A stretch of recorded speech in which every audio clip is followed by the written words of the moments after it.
एक मोठी बातमी आहे. ठाण्यातील घोडबंदर रोडवरती खड्डे पडल्यामुळे नागरिक त्रस्त झालेत. फाउंटन ते गायमुख टप्प्यात मोठमोठे खड्डे पडलेत.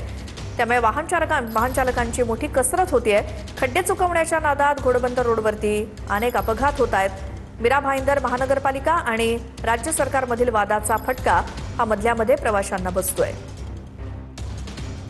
ठाण्यातील घोडबंदर ते गायमुख या रस्त्यावरती मोठ्या प्रमाणात खड्डे पडल्याचं चित्र आपल्याला पाहायला मिळतंय. सध्या आपण गायमुख ते घोडबंदरच्या फाउंटेन हॉटेलच्या या मधल्या रस्त्यामध्ये आहोत, म्हणजे चेना ब्रिज या ठिकाणी आहोत.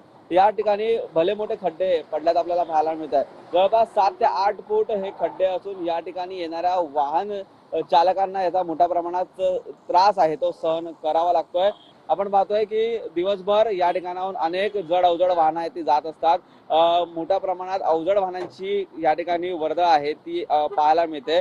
प्रामुख्याने गुजरातवरून मुंबईच्या दिशेने जाणारा हा मुख्य मार्ग आहे तो देखील मानला जातो, परंतु याचाच मोठा परिणाम आहे तो स्थानिक प्रवासी असतील, स्थानिक रहिवासी असतील, त्यांना मोठ्या प्रमाणात सहन करावा लागतोय. रमेश चरण मरगमसह निखिल चव्हाण, TV9 मराठी, ठाणे.